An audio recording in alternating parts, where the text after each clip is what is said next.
به این ویدیو با دقت توجه کنید.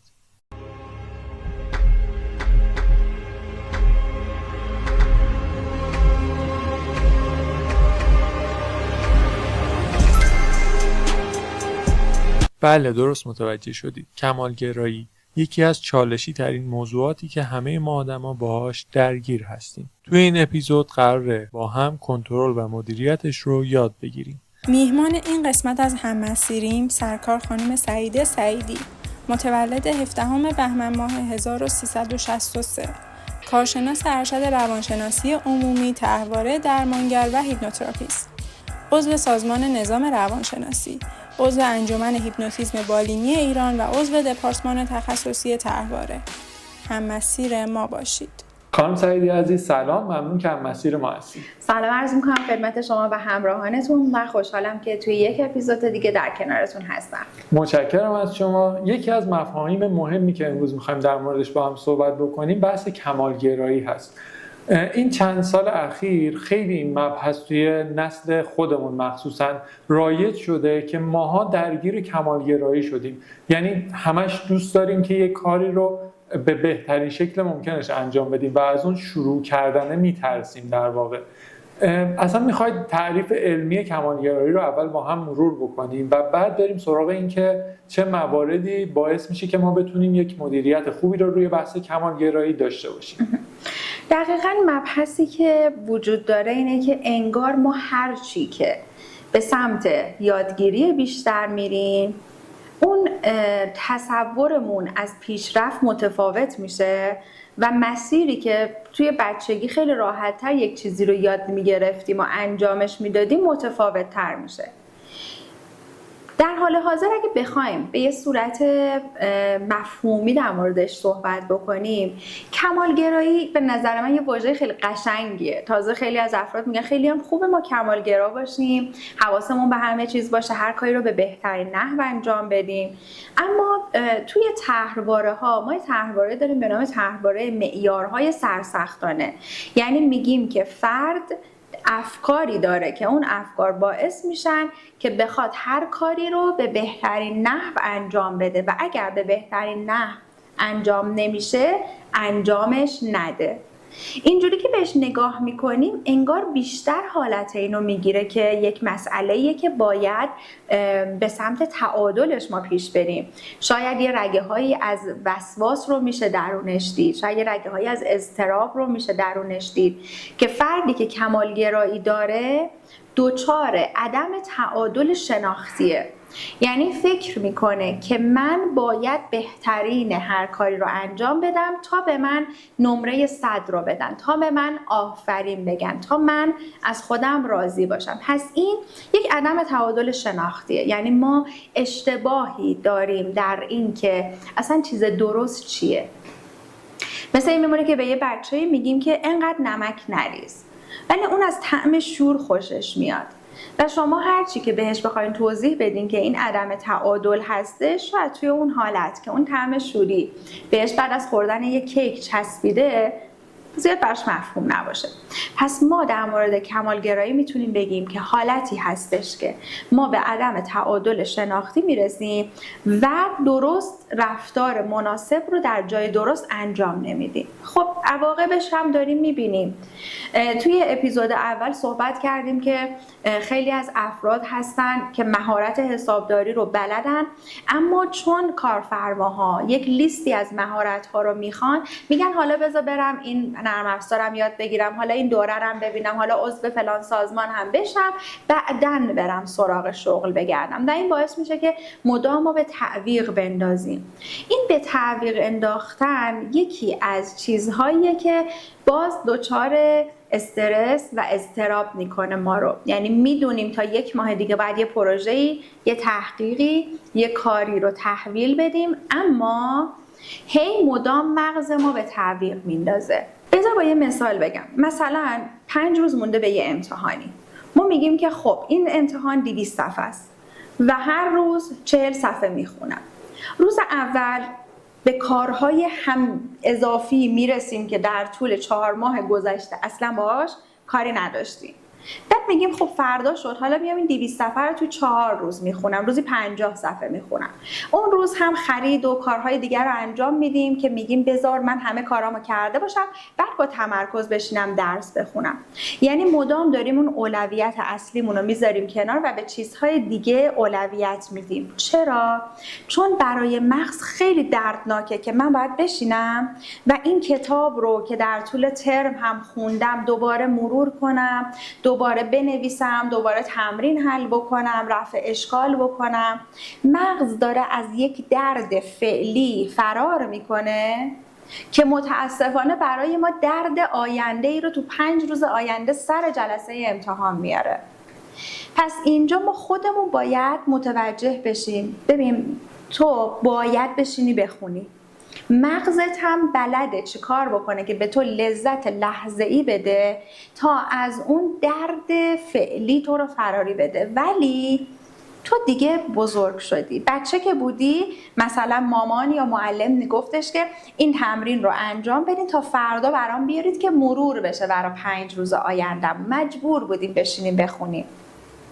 ولی الان خودمون باید این کار رو انجام بدیم و یه جورایی گوش خودمون رو بگیریم، بشونیم و توضیح بدیم. ببین نمیخوام دعوات بکنم، تنبیهت بکنم، ولی کاری که داری میکنی عواقب بدی داره. یا باید بپذیری که من این امتحان رو اصلا برام مهم نیست چه اتفاقی بیفته و حالا هر جوری که خوندی و نگران نتیجه هم نباشی، یا بپذیری که درد نمره نگرفتن خیلی بیشتر از درد اینه که الان بشینی و بخونی.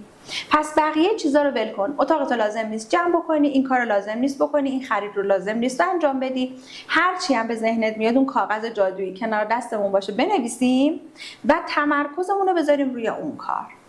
دردناکه ولی عواقب خوبی رو برامون داره. پس ما از به تعویق انداختن هیچ نفعی نمیبریم. حتی اگر این به تعویق انداختن به این منجر بشه که من اون کار رو خیلی بهتر از حالت معمولی انجام بدم، ولی دارم به بدنم مدام اون دلهوره و استرس رو میدم. شما روز اولی که مثلا توی مثال ما درس رو نمیخونی، میری آب بخوری دلت هوری میریزه، میری تلویزیون ببینی دلت هوری میریزه، میری تو اکسپلور هر یه دونه ویدیو که میبینی میگی حالا پاشم برم بخونم، باز میگی بعدی، باز هی دلت میریزه. تو لذتی هم الان نمیبری، ولی مغزت داره فریبت میده، افکارت داره فریبت میده که فعلا لذت رو ببر، بذار حالت خوب بشه، بعد یهویی فردا از صبح تا شب بشین بخون. و میدونیم این اتفاق نمیفته و اگرم بیفته واقعا حجم زیادی از انرژی رو از ما میگیره که بخوایم اون همه مدت روی اون کار متمرکز بمونیم. پس متوجه شدیم که کمالگرایی یعنی ما به تعویق میندازیم یک دردی رو برای یه لذتی که نه اون درد واقعیه نه اون لذت واقعیه، ولی مغز ما اون عدم تعادل شناختیش اینه که الان دارم لذت میبرم از این کار. و این مسئله یک مسئله جدیه و یک مسئله پیچیده روانشناختیه و اصلا نکته مثبتی نیست که خیلی از افراد میگن من چون کمالگرام باید اینجوری باشم. تا حالا دیدین کسی بیاد بگه من چون دیابت دارم باید اینجوری قند بخورم، یا مثلا من چون دزدم باید هر چی که میبینم بدزدم؟ دقیقاً همونه که ما وقتی یه مشکلی داریم اصلا لازم نیستش که اون رو بیایم یک ذره ورق زیبا روش بکشیم و از اون به نام چیزی که میتونه به من یه شخصیت و هویت خوبی بده یاد بکنیم. ما باید این رو درمانش بکنیم. بسیار عالی. من الان یه مثال یادم اومد، خودمونم حتی توی بچگی این کار رو خیلی میکردیم. مثلا ساعت 10 دقیقه به 11 که میشد میگفتیم این 10 دقیقه رو استراحت بکنیم، سر ساعت که شد 11 مثلا بریم درسمون رو بخونیم. این موضوعی که گفتید خیلی منو یاد این مثال انداخت. پس تا اینجای کار این شد که ما میتونیم بگیم کمالگرایی با اهمالکاری رابطه مستقیمی داره و هر چقدر که ما این کمالگرایی رو در سطح بالاتری ببریم اهمالکارتر میشیم در واقع. یه موضوعی هم که الان توی جامعه ما خیلی داریم اینه که حالا کمالگرایی یه بخش ماجراست، یه عده کاملگرا هم شدن. آیا بین این دوتا تفاوت وجود داره؟ ببینید ما دو سر طیف رو باید در نظر بگیریم. وقتی یکی کمالگرا میشه و یک کاری رو میخواد خیلی خوب انجام بده، اون سر طیفش چی میشه؟ آدمی که شلخته است. و هیچ کدوم از اینها بالانس خوبی برای زندگی ما نیستن. تعادلش چی میشه؟ تعادلش این میشه که مثلا ما داریم این اپیزود رو ضبط میکنیم، قطعاً من باید لیست داشته باشم از وسایلی که لازم دارم در روز ضبط همراه هم باشه. دوربین شارژ باشه، میکروفون شارژ باشه، نور چگونه باشه، با جایی که میخوام بیام هماهنگ بکنم، ظاهرم چگونه باشه، شب لباسم آماده کنم. درسته؟ چه برای شما، چه برای عوامل، چه برای من. هر کدوممون یه کارهایی رو انجام میدیم. این میشه سیستم سازی، این میشه درست رفتار کردن. حالا اگه ما می اومدیم میگفتیم که نه صبح پا شدیم هوا ابریه، امروز ضبط انجام ندیم، احتمال داره نور خوب نباشه، این داره ما رو میبره سمت اون کمالگرایی و اهمال کاریه. چون احتمال میدیم شاید اونجوری که میخوام نباشد، پس دارم کلا صورت مسئله رو پاک میکنم. یا از اون سمت صبح پا میشم ببینم پیرنه اتو نشده، ساعتمو کوک نکرده بودم، دوربینا شارژ نداره، میکروفون شارژ نداره و وسط کار دوچار مشکل میشه. این همیشه اون سر طیف. پس طیف درستش اینه که یک انسان سالم در نظر میگیره شرایطش رو، منابعش رو و وظایفش رو و اون کار رو انجام میده. نه به صورتی که شلخته باشیم، نه به صورتی که مدلی باشیم که اون کار اصلی خودمون رو به تعویق بندازیم، کار انجام بشه و در صورت مناسب 50% هم خوب باشه کفایت میکنه. ما کجا تعهد دادیم باید 100% خوب باشه کارامون؟ کدوم دانشگاه، کدوم فروشگاه، کدوم استاد به ما 100% آموزش داده؟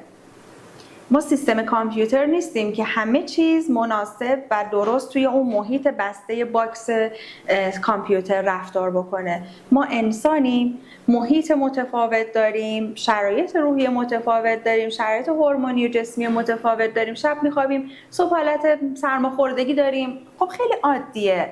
و این که ما اینها رو، اون تفکرات اشتباه میاد برامون تبدیلش میکنه به یک فاجعه، اینجاست که اون افکار رو ما باید بگیریم، کنترلشون رو به دست بگیریم و تو مسیر درست ازشون استفاده بکنیم. الان چطور میتونیم این کمالگرایی که هممون بهش دچار شدیم رو مدیریتش بکنیم؟ حالا هر کسی توی یک سطحی از این کمالگرایی قطعا قرار داره و نمیتونیم بگیم که کسی توی این کمالگرایی دخیل نیست. ما چطور میتونیم این رو مدیریتش بکنیم؟ پس اولین قدم باز اینجا میشه شناخت خودمون. من اینجا باید تست طرحواره رو زده باشم و متوجه بشم معیارهای سرسختانه من از عدد 0 تا 30 توی چه درصدی هستش. و یک سری طرحواره‌های دیگه هم هستش که داره به این فشار میاره. مثلا گفتگوی ذهنیمون رو باید پیدا بکنیم. من باید این کار رو درست انجام بدم، چون اگه درست انجام ندم شکست میخورم و بقیه به من میگن دیدی نتونستی. من این کار رو باید کامل انجام بدم، چون اگر خوب انجام نشه احتمالاً یک سری از آدم‌ها منو ترک میکنن. من باید این کار رو کامل انجام بدم، چون اگر کامل انجام ندم 3 نقطه. بشین این تکلیف میتونه برای همه بچه‌ها انجام بشه که این جمله رو بنویسن. من باید این کار رو انجام بدم، چون اگه کامل انجام ندم چی میشه؟ ما بهش میگیم تکلیف چرا چون. ما باید دونه دونه این فکرها رو در بیاریم، براشون تکلیف چرا چون رو انجام بدیم و ببینیم اون چونه چیه؟ چون اگر کامل نباشه چی میشه؟ کامل نباشه شخصیت خودش رو چجوری داره میبینه؟ این اون قسمتیه که کمک میکنه شما چه کار بکنی که کجای این فکرها داره من رو میبره سمت کمالگرایی، سمت اهمال کاری، سمت این که فکر بکنم اگر که کار رو کامل انجام ندهم به شخصیت من یک ایرادی وارد میشه. پس نکته دوم اینه که واقعاً نتیجه کاری که داریم انجام میدیم ربطی به شخصیت ما نداره. باز با مثال خودمون، ما تلاشمون رو داریم میکنیم یک سری مباحث علمی رو به دوستانی که نیاز دارن در اینجا آموزش بدیم. این که شاید خیلی از افراد نبینن، شاید خیلی ها براشون جالب نباشه، شاید اینترنتشون دچار مشکل باشه نتونن اون فیلم رو تا انتها ببینن و اون نتیجه‌ای که ما دوست داریم نگیریم، چیزی از زحمت‌ها و کار تیم ما کم نمی‌کنه. و ما تمام تلاش خودمون رو تو جایی که قسمت قابل کنترلمون بود انجام دادیم و اون بخشش دیگه قابل کنترل ما نیستش. نهایتاً میتونه انتقاداتی باشه و اون انتقادات رو استفاده بکنیم برای بعداً که کمک کار ما میشه. اما اینکه فکر بکنیم خب از من انتقاد بشه من ویران میشم، اگر بازدید خوبی که مد نظرم بوده نگیرم، کار ما مشکل داشته، این میشه همون خطاهای شناختی، همون طرحواره‌ها که قطعاً تو جاهای دیگه زندگیمون هم داریم همین اشتباه رو نسبت بهشون انجام میدیم. مثلا من مهمانی نمیگیرم چون اگه مهمانی بگیرم نمیتونم خوب پذیرایی بکنم، اگه کسی از دستپخت من خوشش نیاد پس من آدم کامل و خوبی نیستم. من محیط کارم رو عوض نمیکنم با اینکه دارم اذیت میشم، چون اگر جای دیگه‌ای برم و بفهمن مثلا 2 سال من سابقه کار داشتم ولی از اونجا اومدم بیرون، احتمال داره فکر بکنن که من آدم خوبی نیستم. این چیزهایی که بی ربطن و ما الان رو کاغذ می نویسیم کلی میتونیم بهشون انتقاد بکنیم که اصلا به هم ربطی ندارن، توی سیستم مغز ما به هم مرتبط میشن. یادتون هست مسیرهای عصبی رو گفتم؟ این مسیر عصبی تو کودکی ساخته شده. من هر وقت میومدم نقاشی کنم مامانم میگرفت مداد و این که صورت آدم نیست، بذار یه آدم خوشگل برات بکشم، از این به بعد مثل من بکش. من اون موقع یاد گرفتم که من نمیتونم کار درست رو انجام بدم. رفتم برای بابا چای بیارم، چای ریخته تو نلبکی، پدر میگه که واقعا تو یه چایی هم نمیتونی بیاری. من اون موقع یاد میگیرم که من هیچ کاری رو نمیتونم کامل انجام بدم و اگر کامل انجام ندم ترجیح میدم انجام ندم که بعداً انتقاد و سرکوفت نشنوم. این چیزیه که تو زندگی هر کدوم از ما میتونه متفاوت باشه، یا به صورت والدین هلیکوپتری باشن که نذاشتن ما کاری انجام بدیم، یا والدین سختگیری باشن که هر کاری رو ارتشی از ما خواستن انجام بدیم. شیشت شد 6 و 5 دقیقه، چرا انقدر دیر انجام دادی تکالیفتو؟ چرا انقدر دیر اومدی؟ چرا اونقدری که باید زود انجام ندادی؟ چرا نمرت 19.5 شده بقیه 20 شدن؟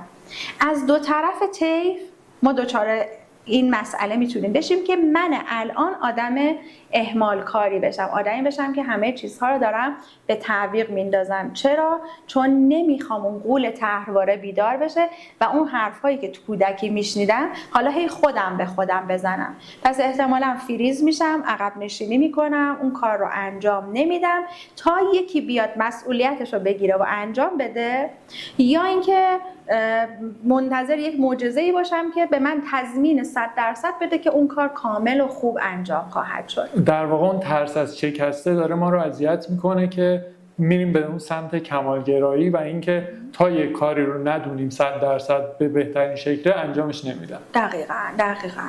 با توجه به اینکه توسعه فردی خب یک فرایند و یک مسیر هست، از اپیزود اول هم با هم صحبت کردیم و تا این 4 اپیزود با هم داریم در موردش صحبت میکنیم، چه راهکارهای ساده‌ای رو ما میتونیم برای کمالگرایی داشته باشیم که توی زندگی روزمره خودمون ازش استفاده بکنیم؟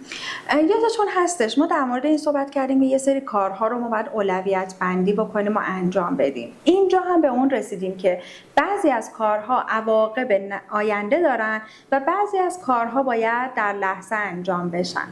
اگر بیایم این رو توی یک ماتریس ببریم، ماتریس آیزنهاور، دوستان اگر سرچ هم بکنن جدولش میاد که میتونن ازش پرینت بگیرن و در طول روز اون تودو لیستایی که نوشتیم بیایم توی این دسته‌بندی بکنیم. توی این ماتریس آیزنهاور که رئیس جمهور بوده میاد میگه من چه کار بکنم که به همه کارهام برسم اما در نهایت آخر روز ببینم کار بیهوده انجام ندادم و دوچار اون اهمال کاری یا کمالگرایی نشدم. یه سری کارهای ما فوری هستن و باید همون لحظه انجام بشن. مثلا وظایف روزی که ما داریم، مثل اینکه بعد امروز این فایل رو کامل بکنم، این سندها رو ثبت بکنم و حتی چیزهایی که در مورد زندگی شخصیمون هستش اون لحظه باید فوری انجام بشه. یه سری کارها رو داریم که لازمه اما غیر فوریه. مثلا من میخوام توی یه آزمونی شرکت بکنم، 6 ماه آینده است، لازم هست ولی فوری نیستش. امروز انجام ندم چیزی نمیشه ولی اون نتیجه رو من از دست میدم.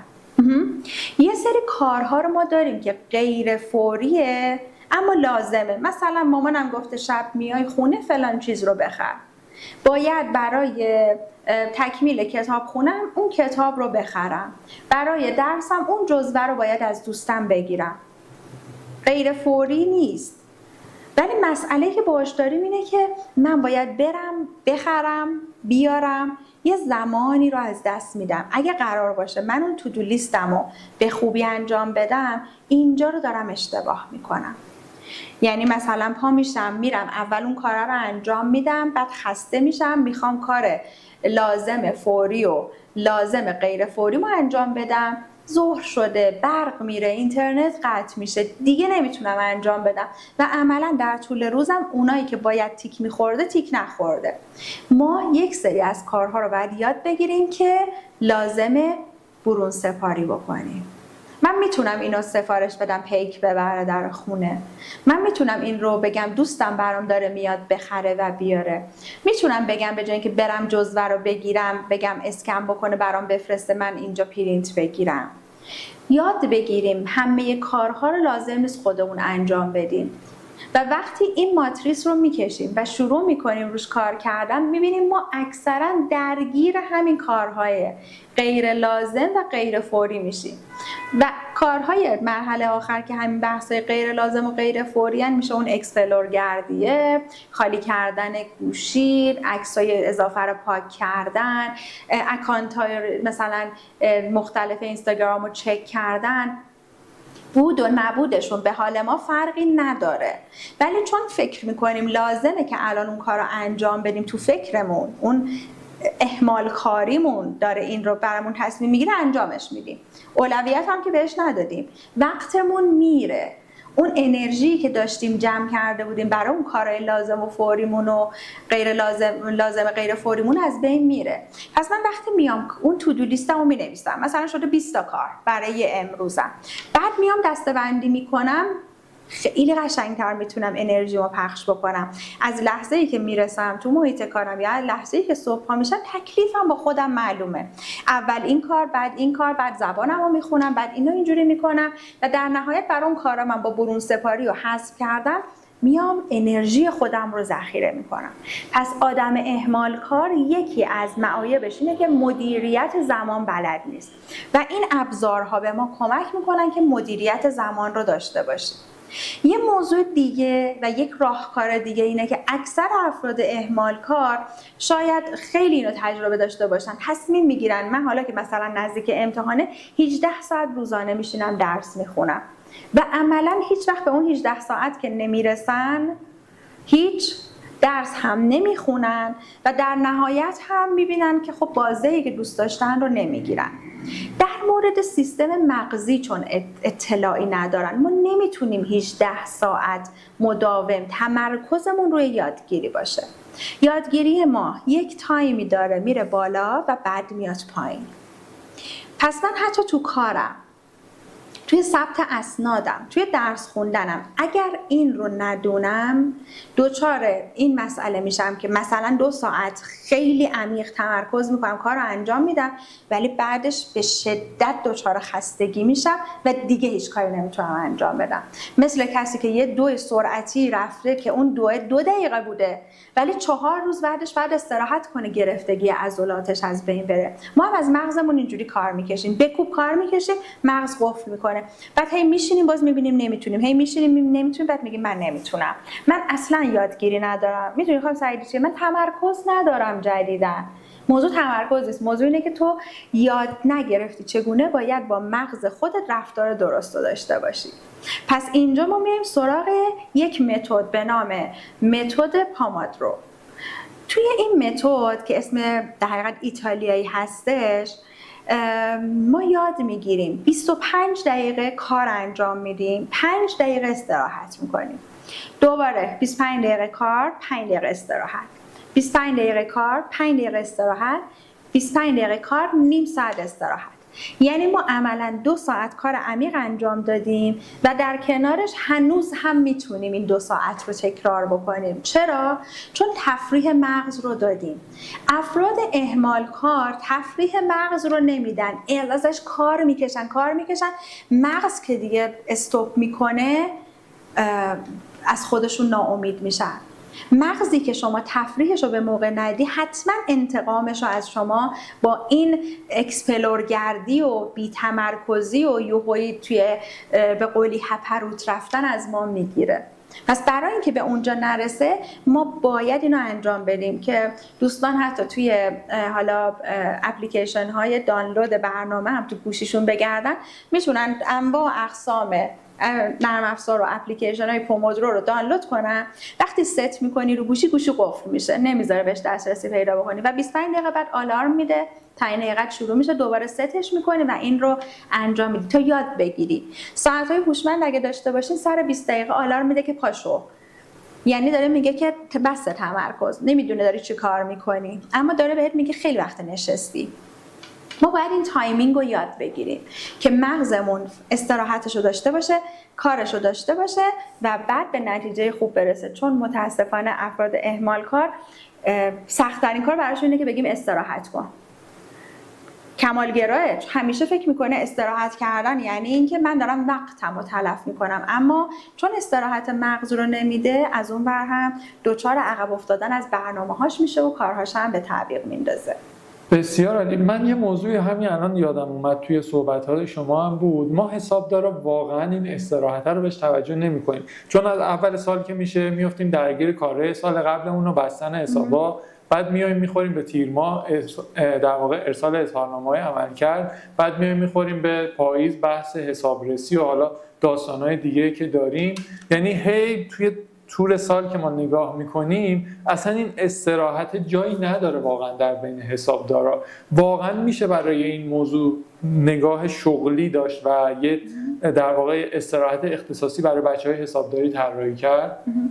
یادتونه گفتم ما خیلی از وقتها تعاریف اشتباهی از موضوعات داریم، برای همین فکر میکنیم انجام نشدنیه.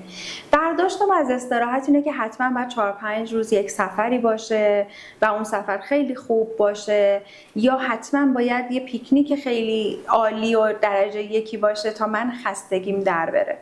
ولی همون جوری که گفتم مغز اصلا براش مهم نیست شما بهش وعده بدی ما 4 ماه بعد قراره با بچه‌ها بریم فلان جا یا با خانواده بریم سفر. مغز میگه من الان خستم، تو من میخوای چه کار بکنی؟ ما اینجاست که به اون جعبه ابزار نیاز داریم. تو اپیزود قبلی یک مدیتیشن با هم دیگه داشتیم که اون برای کار خودش بود و الان میتونیم این رو به صورت یه خود هیپنوتیزمی برای خودمون در بیاریم. 25 دقیقه هم تموم شده طبق اون فرمولی که بهتون دادم. تو این 5 دقیقه چشمامو ببندم، تصور اون در دشت و درخت و کوه و دریایی که دوست داشتم رو بکنم. اینجا دارم به فکرم، به چشمم، به بدنم آرامش میدم. یه حالت دیگه میتونه این باشه که خب همین استراحت و یه موسیقی هم تو گوشم بذارم. نباید بگیم وای حالا 5 دقیقه از دست میدم. نه، شما با این 5 دقیقه انگار که داری اون چرخ ماشینی که توی مسابقات سرعت داره جلو میره و هنوز نترکیده رو عوض میکنی که نترکه. وگرنه تو مسابقات اتومبیل رانی اگر به موقع این کار انجام نشه چرخ لاستیک میترکه، ماشین سرنگون میشه. پس ما داریم جلوی اون انفجاره رو میگیریم. تا این دقیقه چشمامو میبندم یا به یه موسیقی خوب گوش میدم یا یه عطر خوبی رو که برای من یادآور یه خاطر است توی کیفم میذارم، بو میکنم، چشمامو میبندم، یا به یه منظره و عکس کسی که دوست دارم حتی نگاه میکنم، یا بلند میشم یک سری حرکات کششی به همین راحتی انجام میدم، مثلا وای میستم، فقط بدن رو از اون حالت تسک و وظیفه خارج میکنم. اینها همشون میشه استراحتک.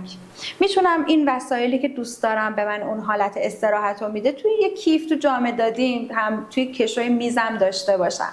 میتونه چی باشه؟ مثل اینکه مثلا یه مشت نخود لوبیا حتی توی اون وسایل باشه، روی میز بذارم و با دستم اینها رو حس بکنم، یعنی دارم لامسم رو استراحت میدم.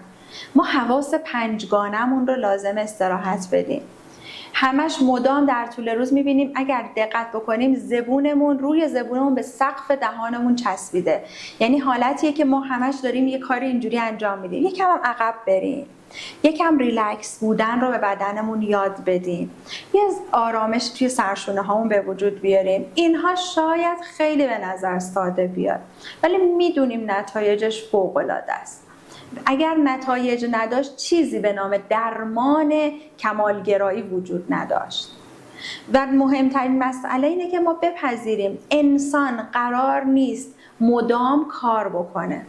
ما باید تمام بخش‌های زندگیمون رو به تعادل برسونیم. همین الان هم دوستان سرچ بکنن چرخ زندگی، باز یه دایره‌ای براشون میاد که به این تو این دایره از 1 تا 10 باید به این 8 تا قسمتی که تو این دایره هستش نمره بدن. خانوادت چقدر در طول هفته باشون در ارتباطی؟ مثلا عددش 3. چقدر رو شغل تمرکز داری؟ عددش 10. چقدر تفریح میکنی؟ عددش 2. در نهایت اینا رو که به هم دیگه وصل میکنیم میبینیم ما یک دایره ناقصی داریم که چرخی نیست که بخواد بچرخه. پس چگونه توقع داریم که حس خوبی از زندگیمون، از کارمون، از پیشرفتمون داشته باشیم؟ قرار نیست که مدام بگیم حالا من یه ماه کار میکنم، بعد یه هفته به خانواده‌ام میرسم، بعد یه هفته تفریح میرم. نه، ما باید این تعادل رو در طول زندگی و در طول روز و هفتهمون برای این 8 بخش که هم میشه تفریحمون، هم میشه معنویاتمون، هم میشه اهداف مالیمون، هم خانوادهمون و هم کارمون، همه اینها رو با هم انجام بدیم تا در نهایت به یک زندگی مطلوب برسیم، به یک شادی برسیم.